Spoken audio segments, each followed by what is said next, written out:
Now, for those in the audience, getting to know you for the very first time, care to share where you were born? Peoria, Illinois. And care to share where you were raised as well? Peoria, Illinois. And care to share where you reside these days? Atlanta, Georgia. Now, when it comes to Peoria, what age range do you think you were living in that area for? Was it from the time you were born to 18 perhaps, or? From the time I was born to maybe 5 months ago, 5, 6 months ago. And care to share what age you are currently at this point? I'm 31.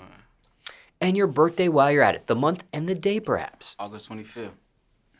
Now, when it comes to Peoria, was it a certain portion of Peoria that you grew up in, you represent? Does it get any further than that, for example? I'm from the south side of Peoria. We call that shit the zone to be exact, though. I mean, certain areas, but yeah, the zone, south side of Peoria for sure. And how long of an age range do you think you were just on the south side for? The zone, as you just described. Forever, but there's many facets of the of Peoria, though.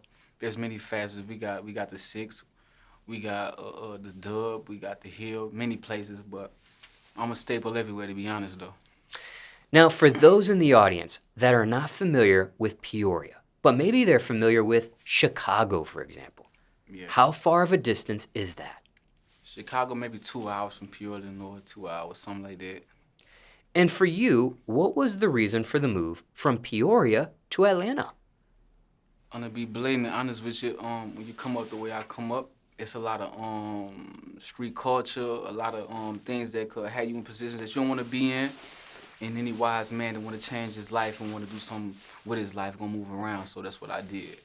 But why Atlanta of all places? Why not New York City, Miami, LA, things of that nature? I mean, I also have a son here. You know what I mean? Here, yeah, love here, and I have family here, and most importantly, I got a lot of things going on here. To be honest, though. Now, circumstances could be different for everyone. But can you give the audience 5 tips on moving to ATL? 5 tips on moving to ATL. 5 tips on moving to. Okay, first one is have your money right. Second one is have your money right. I mean, okay, look, so that's the point. Third one is get your connects right. Fourth one is decide what field you want to be in. And fifth one is don't take nothing for granted, man. People can see through what you're doing, man. People really can see through it. So if you're hard in it, let that shine, man. Now, what was that really like, growing up in the zone for you? Growing up in the zone, I mean, I don't want to give you no cookie cutter answer. So I'm gonna give it to you straightforward. Peoria, Illinois, the zone, or exactly where I'm from, you got a lot of tumultuous things. You got a lot of murder. You got a lot of violence. You got a lot of things. I mean, I really probably can't tell you in incidents, but what I do want to say is Peoria is a place of prominence, and yeah, man. If I really can sum it up, if people catch on, yeah, hopefully you caught on to that. Now, what was the bottom point for you during your upbringing with that description that you just presented? What was your lowest point or most negative moment growing up in the zone for you? The most negative moment. Man, look, I'm gonna be honest. It's a thing of the past, but I sold drugs my whole life. I did a lot of shit I probably shouldn't do. And I decided I wanted to rap. I decided I wanted to leave everything alone. I decided I wanted to rap. And that shit really didn't work out. That's what a lot of people fail to realize. When you're doing this independent route, you got to be ready for everything that come with that. So my lowest point was exactly that, leaving the streets alone and decide I'm going to do everything with music. And this shit didn't work out. You know what I'm saying? And then other things transformed into prison. You know, but yeah, that was pretty much my lowest point, though, probably. Now, what age did music start for you? And what led to music exactly for you? Because there are some that just listen to music, but don't involve getting into the creative side of things, creating the music, recording the music, releasing the music. They just listen. Yeah. I mean, music started for me early on. maybe like 5 or 6 or something like that. Seriously, maybe like 12 or 11. Me and my sister used to think it's called chain rap, and she pointed at something, and I just rap about it, and I got real skilled at it. But the core of it, like I used to be a shy kid, not able to talk much, and the music kind of gave me a voice, and I just never really let it go. And when it comes to prison, Yeah. can you shed some light on that? Yeah, I can shed a lot of light on that. I know a lot of young men, they think that's what it is, you know what I'm saying? It's probably popular for me to say a lot of shit that people say, but what I'm gonna tell you is that ain't what it is, though. You know what I'm saying? You think that's what it is until you present it with that. You know what I'm saying? I was 17 years old and I was sentenced to 16 years at 85%. And I gave them people 13 years of my life, almost 14. And it was a blessing and a curse. A curse because I was took away from my loved ones and my family, but a blessing because I got a second chance. You know what I'm saying? It's a lot of things that happened throughout this prison time that I made it through. From violence to being fucking 5'7" and 139 pounds and having to stand my own. And that's exactly what I'm gonna do. But the point is, that's not what you want to do, and I hope to steer anybody out the field of that. You know what I'm saying? So yeah, for sure. Now, 17, wouldn't you be considered a juvenile at that age? Yeah, I was a juvenile. Then how would they be able to hand a sentence of that nature to you at that age? Hey man, still to this day, I'm lost on that. Still to this day, that shit called first of all, that shit called cruel and unusual punishment. By the way, when you sentence a motherfucker to umpteenth time, you feel me? I had other charges and shit. I'm not gonna lie, I had other charges and shit. But this is the most severe one, and they booked me. No, I'm not the shooter. I mean, it is what it is. I mean, I'm doing well, but. I was a juvenile for sure, and they did that to me, man. They did that to me. I'm still finna go through the legal proceedings of that. Yeah, because they're still unjust. But sometimes there's the phrase, juvenile charged as an adult. Is that the case that happened in your circumstance? Juvenile charged as an adult, for sure. Juvenile charged as an adult. Yeah. And at the time you were charged, had you just turned 17? Was it in the middle of you being 17, or were you almost 18 perhaps at that point? I had, if I'm not mistaken, man, I had just turned 17, but by the time I had made it to the county and shit, I was finna turn 18, though. I was finna turn 18, I believe, so yeah, for sure. Now, is there anything else you want to mention about this case or question you weren't asked? People want to know just about that. Up until this point, because you may have done other interviews about it and things of that nature, is there anything that's been unsaid that you'd like to say in regards to that whole prison sentence, that whole ordeal? I mean, other than what's already out there? Nah, I ain't really nothing to say. Nah, hell no. Now, just for some background information on this, care to share what charge you were sentenced for? Aggravated battery with a firearm and attempted murder. And for clarification, this sentence that you received, yeah, was that a plea deal or a sentence after losing in trial, perhaps? I pled guilty to aggravated battery with a firearm for a lesser charge. And in those 13 years, yeah, care to share where you were stationed at during that incarceration? Peoria, Illinois Correctional Center. Yeah. The entire time? The entire time. The entire time. And sounds like state prison? State prison. Now, what was that really like? Man, prison is no place for somebody. Like, I know, like, a lot of people probably think this is what it is. You know what I'm saying? I mean, to some, maybe it is. Like, I'm not the one to be trying to, like, preach to nobody. I'm definitely not the one to be preaching it to nobody, but to somebody that never experienced that, never went through that, this is not what you want. You can fuck around and lose your life. It's a lot of things that can go wrong, man. It's not just the aspect of catching the case and now you locked up. You fuck around and not make it home to your family, man. So when you decide it's what you want to do, so-called break the law, be prepared for what come with that shit. Now, is that a charge or charges that have been expunged at this point? The aggravated battery with a firearm? Oh, no, that ain't been expunged. Hell no. Are either of those charges able to be expunged? And want to insert this. These were charges that actually stuck that you were sentenced for? Did any charges drop off, for example? Attempted murder was dropped. Okay. So the sentence was just for the aggravated with a firearm. Yep. Is that something that is able to be expunged at some point in the future? Yeah, maybe. I think, correct me if I'm wrong, but I believe after like 17 years, Illinois law, you can get it expunged. Yeah, something like that. Now, circumstances could be different for everyone. But can you give the audience 5 tips on surviving in state prison? 5 tips of surviving in state prison. First of all, don't be no bitch, though. You know what I'm saying? I probably didn't want to say it like that, but there's no other way to say it, though.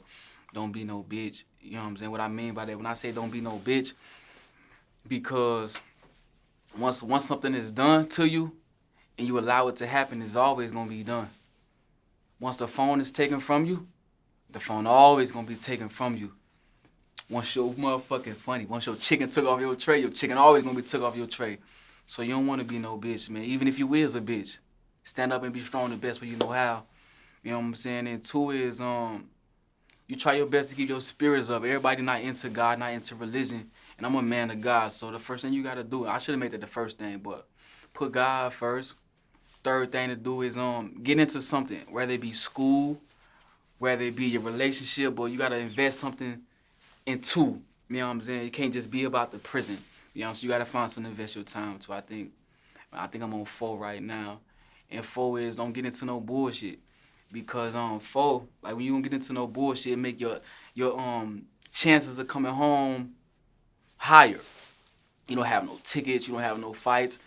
It's a whole nother fucking story. So yeah, you don't want to do that. And 5 is, man, you stay true, man. You put your fucking chin up. They're going to come with you like, hey, man, we know such and such. Hey, what you want to do? We can get you up out of here. Yeah, everybody know what that is, man. But stand strong, keep your fucking chest out. You did what you did, so take your lick. Now, speaking of fights, Yeah. can one survive state prison without ever having to fight? No. Fuck no. No. Everyone has to fight at some point. At some point, for sure. And you mentioned God here. Do you follow religion Yeah. by any chance? Yeah. Care to share what that is? I'm a Christian. And I know you probably got people out there that know that he rap the way he rap. He talk the shit he talk, but it's on God to judge me, not you. And yeah, that's really where I stand at with that. And another thing though, when you finally get your foot in these door for young artists that's on the way, I didn't have myself blackballed for not being a Muslim. You know, for basically I mean, I don't want to really speak out of turn with that, but when you get your foot in the door, you got to understand that this rap shit is really politics, you know? This rap shit is really politics. And I stand up with my chest out and say I'm a Christian. It's on God to condemn me or judge me, not you. So that's what that is. Now, when it comes to Christianity for you, does it get any further than that? Like a particular branch or denomination under Christianity, perhaps? Nah, that's it. And why Christianity for you? I had a personal experience with it. Just a personal experience with it. Were you raised to follow Christianity, perhaps, during your upbringing at all? Yeah, I was raised, but I really never listened to it, to be honest. But so I had to have my own walk with God to stand in it. And even though you didn't align with it growing up until at some point when you have a personal experience, who raised you under that religion back then? Was it the mother side of your family, father side of your family, or both? My mother's side of the family, my grandmother Gully.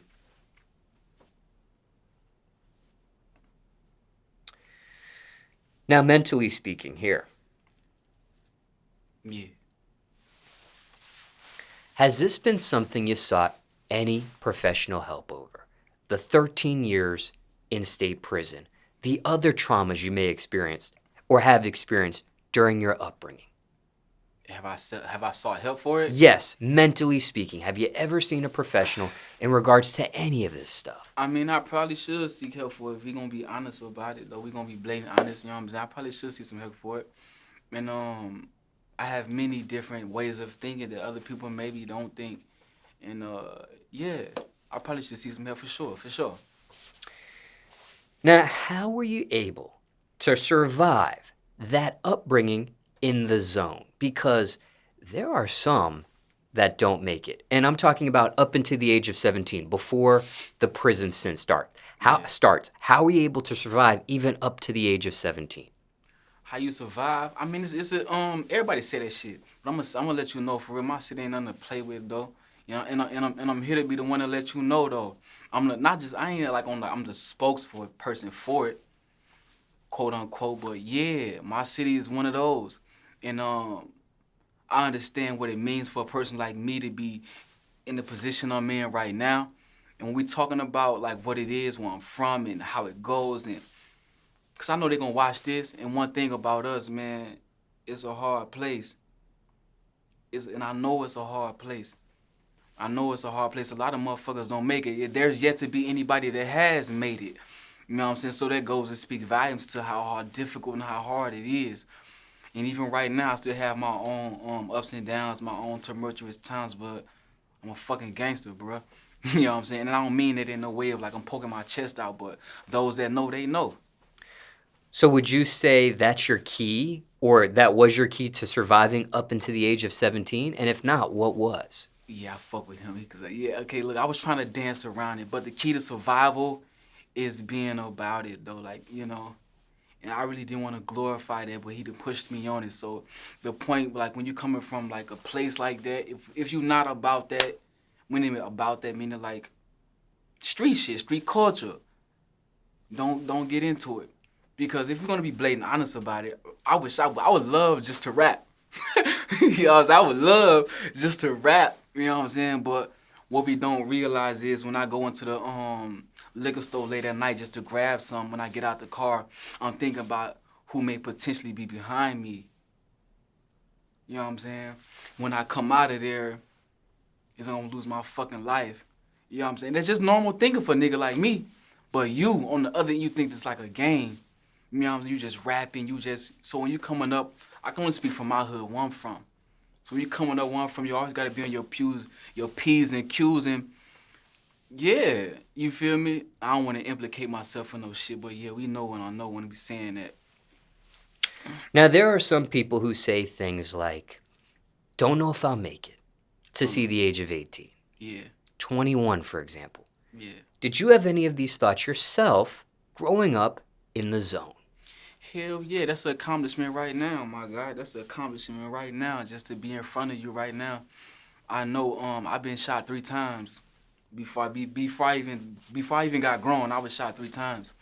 So and not even just the fact of being shot 3 times, I've been in multiple situations that could have fucking and just quite honest put an end to me.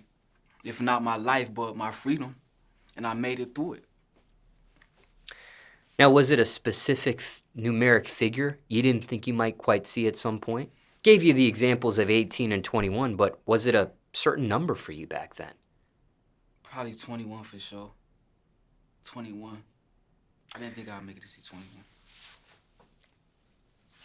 Now that you are on the other side of that equation, what do you make of that? I feel blessed. And then a lot of things is what I want to speak on is I know how blessed I am. You know what I'm saying? I know how blessed I am, and no funny shit. Like, we all got this thing of, like, we want to hold our nuts and be the one person that did it the best, or the one person that did it like this. This is a true accomplishment for me. I walked in here fanning out on you type shit. I sat and did time for 13 years and read music articles about you type shit. And I'm not too big or too prideful to hold my nuts. Like, I ain't gonna say that. You feel me? So this is a big accomplishment. I done made it past 21. I dreamt of doing this. I'm doing it. My city see it. That's what the fuck going on. Yeah, man, I'm doing well. You feel me? For sure. Knowing what you know now, yeah, On the other side of that coin, however, hypothetically speaking, what would you have said to your younger self back then? Just rap. Just rap. Just rap. It's a lot of things. Cause I was once 15, 14, 13, 16. You feel me? And I was sent to do shit about my older heads that they wouldn't do. You know what I'm saying? And right now that shit's still going on. You know what I'm saying? Still going on. Your older head seems because you the one that's really gonna send the pressure. You know what I'm saying? And they gonna use you as a sacrificial pawn to carry out their mission. You know what I'm saying? So the ultimate point I wanna actually talk about is, man, if you got a gift, you got a talent, you got something you wanna do, you should probably focus on that. And I'm a nigga that really come from that. So you listen to me, you know it's the truth. You know what I'm saying? And I got a second chance. So yeah, man, those that don't even need no second chance, you take that shit, you know what I'm saying? And you do your thing. Now, when you say something to the effect of an older head has someone younger do a mission, is it because, and we're speaking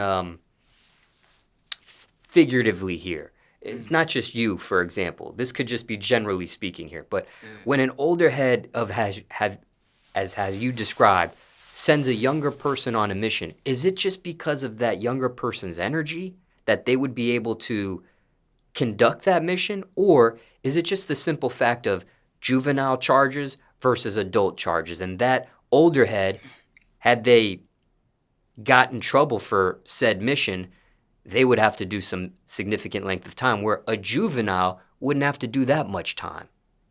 It's a mixture of both. It's a mixture of both because I would like to say you got some older heads that do love you and care about you. 9 times out of 10 not, but it is some. And for we gonna speak about for the case for anomaly when it is.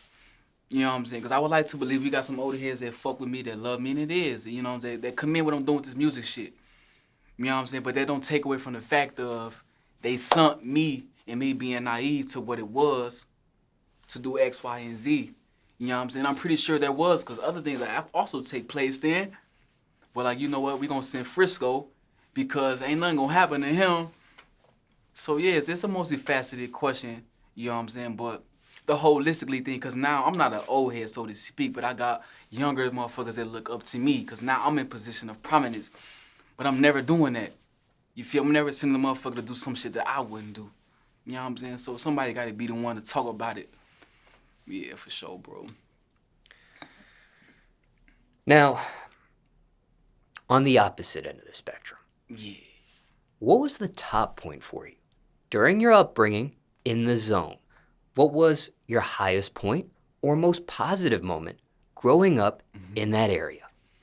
The most highest point. Yes. We've already discussed the bottom and the lowest, but what's the opposite of that for you, if there was an opposite for you? It is the opposite for sure because it's still music based. When I did finally decide like, okay, I'm gonna leave this street shit alone, I'm gonna start rapping and shit, it was celebrated. You know what I'm saying? Because this is back when rapping is a popular thing to do. But I've been doing this shit a long time. You know what I'm saying? My friends play basketball, baseball, and shit of that nature. I was always the one like, man, Frisco rapping ass. You know what I'm saying? And now I'm in the position of it's what's happening. It's what's happening now. So when motherfuckers see me, they proud because they remember when it wasn't the case. When it wasn't the case. And I was the same motherfucker like, bro, you want to choose to rap? Yeah. So, yeah, how about it now? How about it now? Now, you mentioned previously in this conversation that there was a time you were doing street activity, but there was also a time where you were trying to do music. Yeah. And for whatever reason, music didn't work out, and we know what ended up happening on the street activity side of things, the prison stint and things of that nature. Yeah, for sure. But why go back to music at another point in your life when it didn't work out the first time? Because there are some, doesn't work out, they leave it alone. They never touch it again. Why make another attempt at music? Real shit, I love this shit, though. I think that's what really set me apart from artist X, artist Y, artist B, because I love this shit. And for those that don't know, this rap shit ain't where the money at, for real. It can be, Let me say that. It can be, and money is in this game. But this independent game is not for the fickle, not for the weak. You know what I'm saying? So it gotta be some love, and if you don't love this shit is not for you. You know, I've been doing this maybe 15 years, and I'm just starting to see anything come out of it. You feel me? This bare minimum. Let me not say that. But I'm just now seeing some come from it. And I love this shit, though. If it wasn't no look, because it ain't smart. I can go do X, Y, and Z and make a bag. Rapping ain't it, you feel me? I love this shit, though. My heart in this shit. I love this shit. Anybody that grew up with me, that did time with me, that had any interaction with me, you probably could tell, man, that nigga love some music. You know what I'm saying? So that's what it is. I love this shit. And they ain't got to pay me $1. What is it about music exactly that you love so much? It give me a voice. Because normally I'm never really talking. I don't talk to nobody. You know what I'm saying? And we speak to anybody. I don't answer my phone for no motherfucker. But when you got your life trended in a direction of getting something, achievement, gloss up, anything of positivity, it's gonna be motherfuckers that hit you up or ask you what's going on. And it was never really that before it turned into that. But that's what I deal with now. And for those that do that, man, I'm on something. And for those that love me, gonna understand that. And if you don't, you know, that too, whatever. Now, anything else you want to mention about your upbringing or question you weren't asked, people want to know just about that. I'm the king of 14. Weedingham, 1400. Dead, for sure.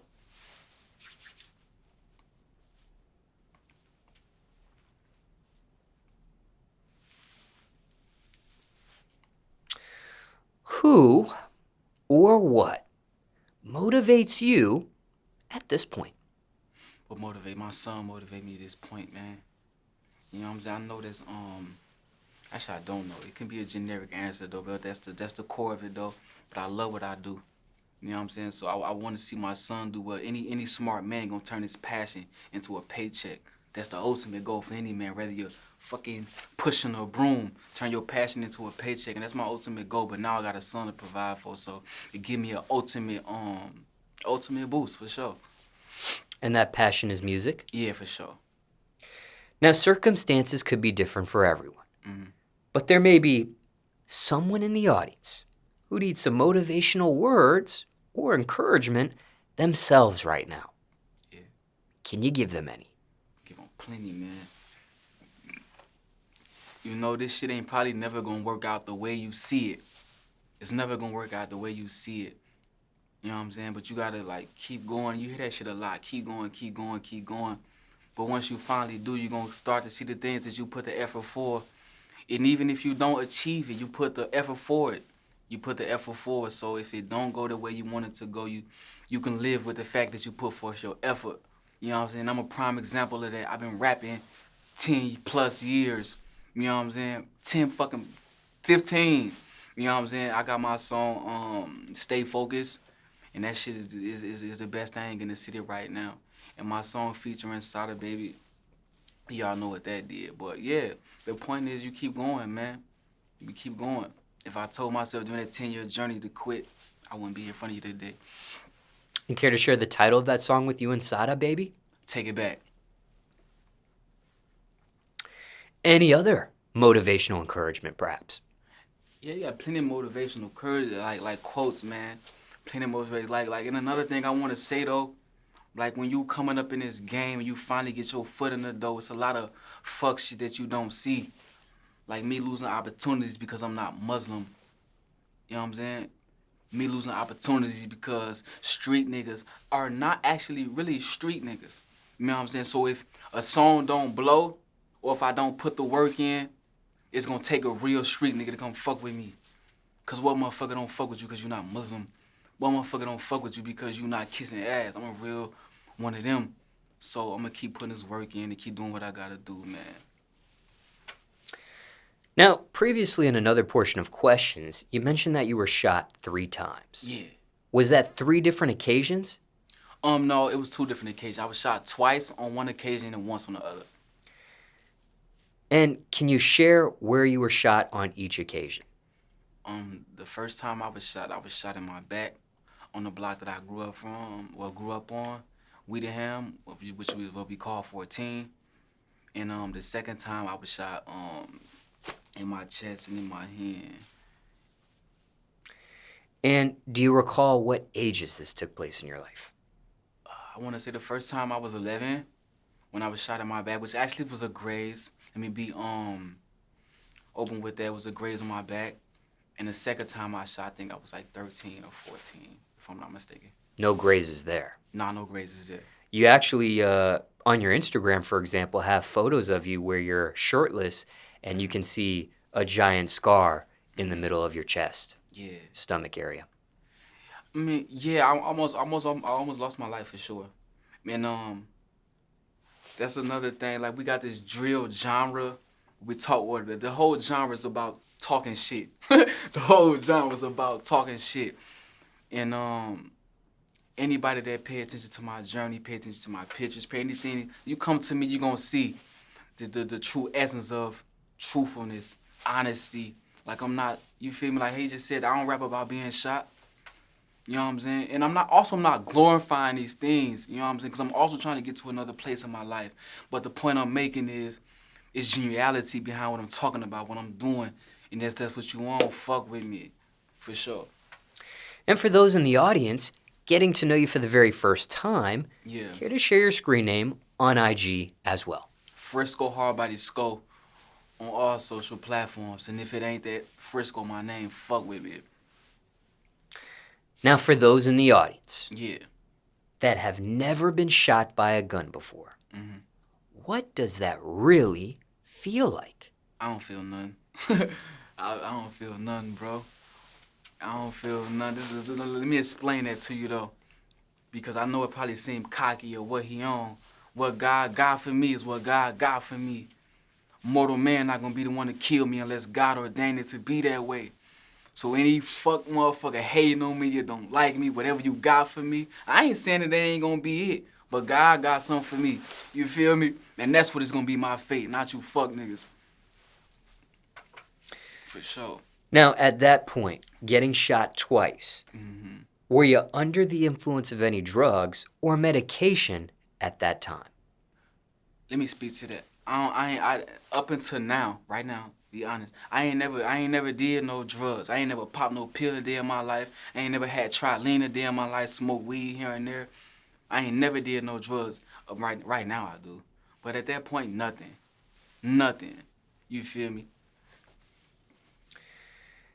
And was asking because if you were under the influence of a drug or a substance at that point, wanted to know if maybe that had anything to do with the pain level or things of that nature. So just curious there.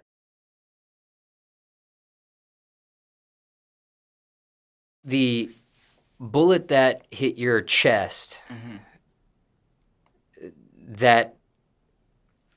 the bullet that hit your hand, did either of those bullets go through you? Did they stay in those areas and have to be removed? Are any of them still in you today, so to speak? I still got a bullet in my back right now to this day. Yeah, hell yeah, from when I got shot in my chest. That bullet is still laying in my back somewhere. I had my spleen removed on that surgery. I'm sure it affects some form of health. But yeah, I'm good now though. What about the hand? The hand, no, that went in and out. I don't know if anybody can, you guys can see that scar. Lift it up a little higher? Yeah, right here. In and out. And that's the scar from surgery, from being shot in the chest, my guy. Yeah. Now, that bullet that is still around your back to this very moment, is it a possibility that can still come out? Is that a possibility it can still get removed at some point, or is it better left where it's at? I mean, from what I was told, it was better left where it was at, but I still move around with caution, though. I still move around. I mean, it doesn't hinder my life. Let me say that, but I still be mindful of it. So could you exercise? Could you play sports? Can you do these types of activities? Oh, yeah, I shoot the three. I bust a motherfucker ass right now. I shoot the three. Yeah, what up? Game with 32 right now. And I work out. Is that 285. is that doctor approved? Is that okay with that bullet where it's at that you can do those type of things, or are you just taking it upon yourself to do those type of things? I haven't went that far into it, but yeah, I didn't been fucking visits to the doctor and shit. There was no, yeah, I'm fine. Yeah, I'm fine. Hard body. Can it do any further damage where it's at currently? It probably could if I was to be negligent about it. It probably could. Yeah. I mean, I don't know though. And that's a good question, man. I probably should get that shit looked into. Any sensitivity to weather changes where that bullet is located? Nah, hell nah. Hell, I mean, sometimes I may ache in my back and shit. Sometimes I may ache in my back from time to time. Yeah. And have you experienced a metal detector or metal wand since the shooting? Yeah, like, can I get in? Can I go through fucking the airport and shit without it being a problem? Yes, the No. X-ray machine. No. Fuck no. When I come through, I mean, it always end up being like handled the right way. But I went from not flying a day in my life to flying fucking 2-3 times a week. So yeah, it definitely has become I won't say an issue because it's always handled. But yeah, hell yeah, for sure. But the X-ray machine always goes off when you go through it. Yep. And do you know the caliber of the bullet that you were struck by? The one in my back is a 38. The one I was grazed with, I don't know. And the one that went through the hand was a 38 as well? That's the one I don't know. I was also grazed in the back and hand. Okay, wait. You said it went through you, so in the hand. So it did go through you, right? Yeah. It wasn't a graze on the hand. Yeah. The back was a graze when you were like 11. Okay, so the one that went through you on the hand, was that a 38 as well, or? Nah, the grazes, I don't know the actual, and I made that out, thank God I made that out well. I don't know the grazes because there's no way to say what it is because there's no bullet for it. I can't say what it is. Only way I know it's a 38 in my back because the bullet is still there. But is it safe to guess that the one that hit your hand was a 38 as well? Yeah, yeah. I can fuck with that. Now, looking back, what was your key to the survival of these gunshots? Because there are some that don't make any of that as well. There's stories where a person is shot one time, and they're not able to even do an interview about it. I'm hard body. God not gonna let me die until my time come.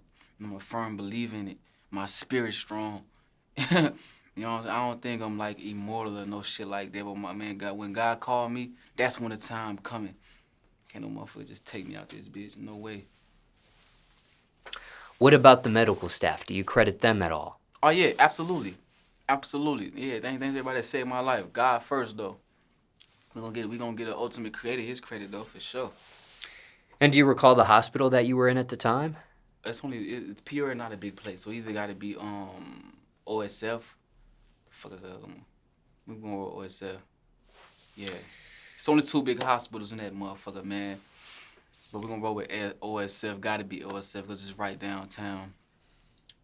And last question here about the shooting. Were you an innocent bystander at the time, or you were the intended target? I'm the intended target.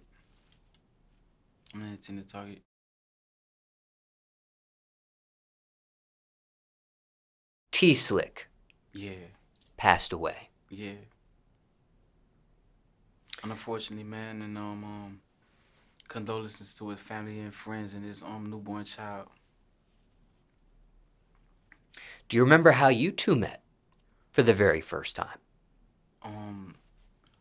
I didn't come straight home. I came home on a work release program, which is actually a program where they let you out of prison early to work a job. And with me being an intricate figure in Peoria, Illinois, it was not smart for me to say I'm in work release because I'm a sitting duck. And T-Slick was the same way. He wanted to announce that he was in work release because you was sitting duck and they can pull right up on you because ain't nothing you can do about it. And at the time, I was rapping and shit. And he spoke about Chief Keef. He spoke about, matter of fact, let me not say that though. He spoke about a lot of his own shit. but he spoke about relationships that he had. You know how that shit go. Everybody speak about relationships they had and what's going on. You think like, is it true or not? But a nigga truth is truth until it's not. But it turned out to be truth, and we locked in. And for those that don't know, the Peoria place, Workley Centers where he lost his life, and it wasn't based out of no gang culture. He from Chicago. He's not from Peoria, Illinois. So for those that want to wonder about it, bro did not lose his life to gang violence in Peoria. He's not from Peoria. He's from Chicago. And what was he really like? What is he? T here. What was he really like as a person? T Slick a good nigga though. And I want to speak to this though. A lot of lame shit go on. And I don't want to speak out of turn because I'm not from Chicago. I'm from Peoria, Illinois. But a lot of lame shit that go on is, I know for a fact he a good nigga. I know for a fact that man gonna do anything to take care of those that he love. And now that he's not with us, I don't see the same love that he was sending out to the universe. You know what I'm saying? And that's unfortunate. And that's really unfortunate though. So, but any fuck nigga though, cause if you're a real nigga, you know what the fuck I'm talking about. But any fuck nigga though, that try to like come and hold homie hand on some like that's some lame ass shit, now my nigga gone.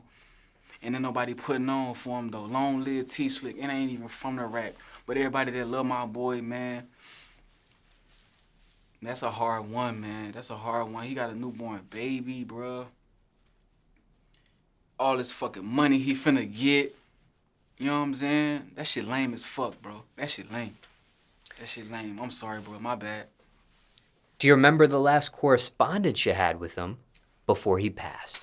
I can show you that shit right now. Actually, let me see the last thing me and bro said. Let me see the last thing we said, bro. Yeah, hell yeah, that's my boy, man.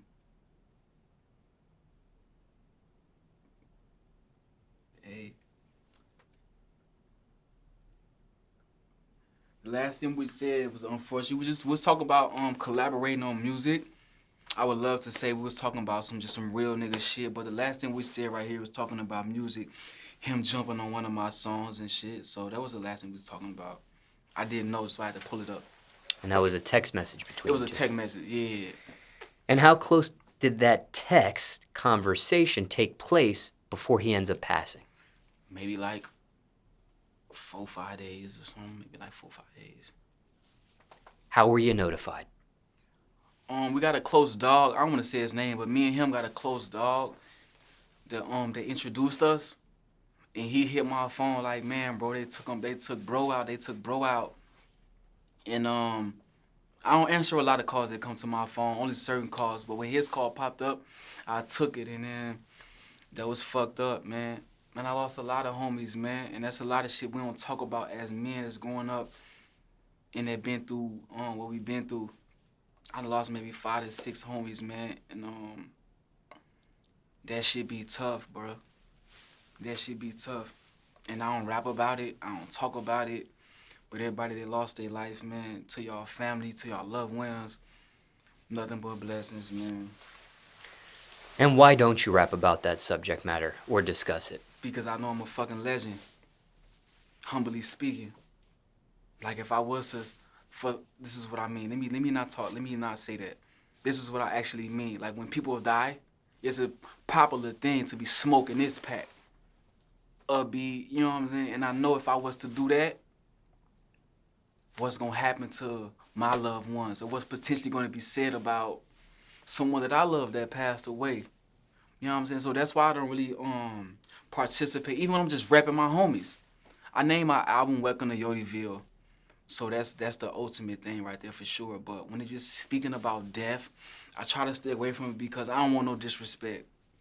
You know what I'm saying? And I can say you shouldn't do X, Y, or Z, but I can't be the one to be pushing for peace because I know when it come time how I'm going to react. So I try not to get into that, my guy.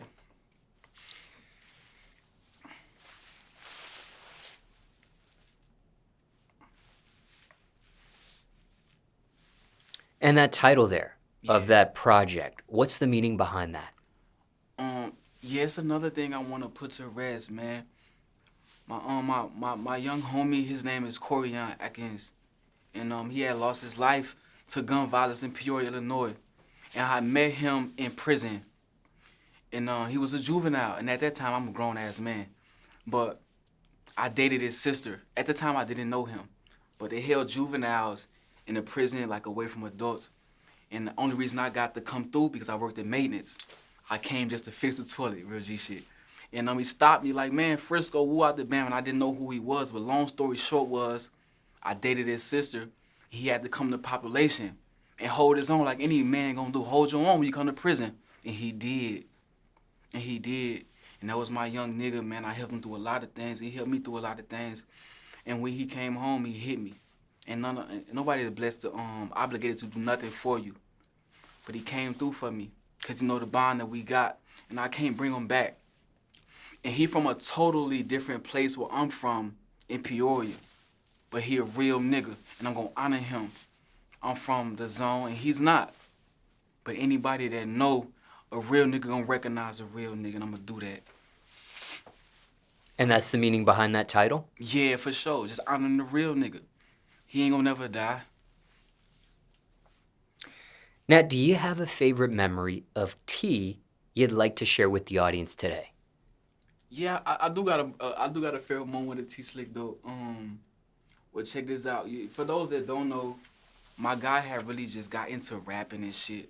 You know what I'm saying? He really just got into it, and he really had the biggest faith on he can do this shit. But if I'm lying, I'm down. My boy came back with a fucking amazing song, and I'd be out of body to release the song, but I wish I could. And hopefully his family got hold of the song and they can. He got many songs, but hopefully they can put it out there for the world to hear and listen to and let him live on, man. I won't even release the music that me and him have together, but for the things that him and his family have, I hope one day they can release it. And cause he a legend though. Is it a song title you're referencing? That he got? That you are talking about? Yeah, it is. It is. Oh, man, let me look. I gotta get. Look, my bad, y'all. I gotta be true to the process. I gotta be true to the motherfucking process. Won't go. Me and T Slick got a song called "Won't Go," and anybody that's, cause I don't know if I'm not from Chicago, but anybody that that know him, that grew up with him, you know what I'm saying, reach out to me, and if it's okay to release the song, I will.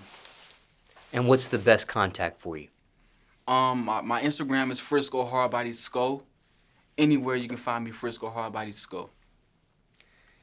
And speaking of music between you two, how many songs unreleased of you both? I mean, me and C, we got 2 songs. We got 2, but he got a lot of his own personal songs though. So he got some shit for the world to hear for sure. But just your collaborations with one another was 2 of them. Just 2. And what's the best advice you received from him, or most important thing you learned being around him? Get that money.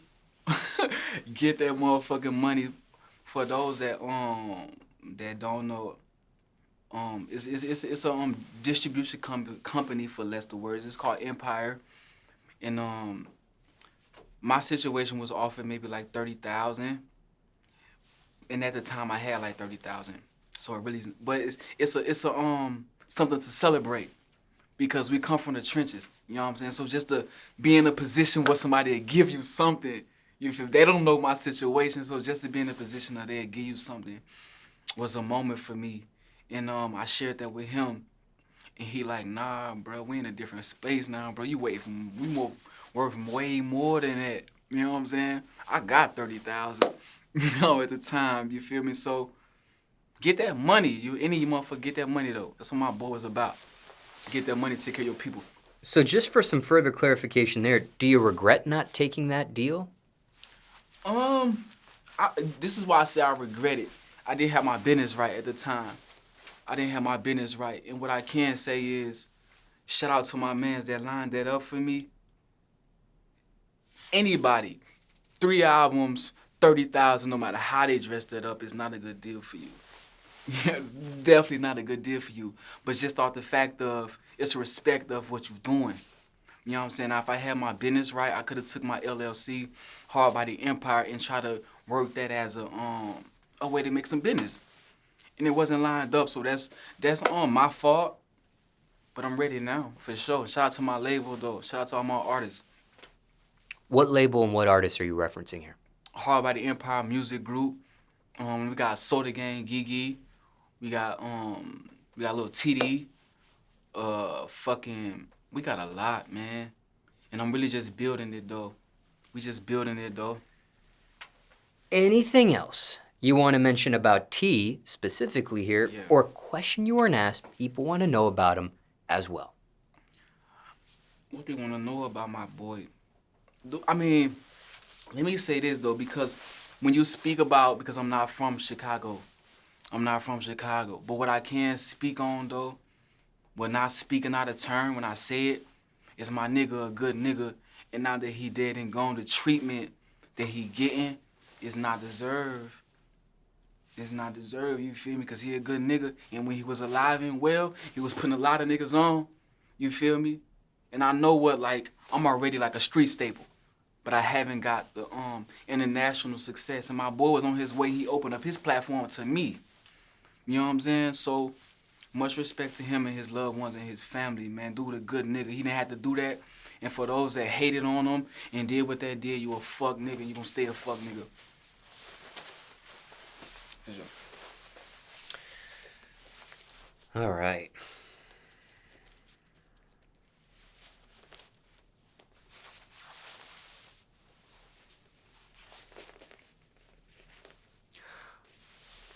Before this interview ends, Yeah. is there anything else you were not asked fans want to know? What they want to know, man. They want to really know who I am and why they should believe my story, because this is a lot of shit that, you know, street, any things of this nature. Man, I am who the fuck I say I am. You know what I'm saying? And we always want to believe what we listening to and who we listening to are about that, and I am. And I love what I do, man. Fuck with me. Any loose ends you want to tie from this interview with the previous topics you were asked? Anything you want to clarify from what you said? Nah, not for real. Not for real. King of 14 still at. King of 14 still at. Any last words? I'm Peoria, Illinois. I love y'all. The biggest to do it.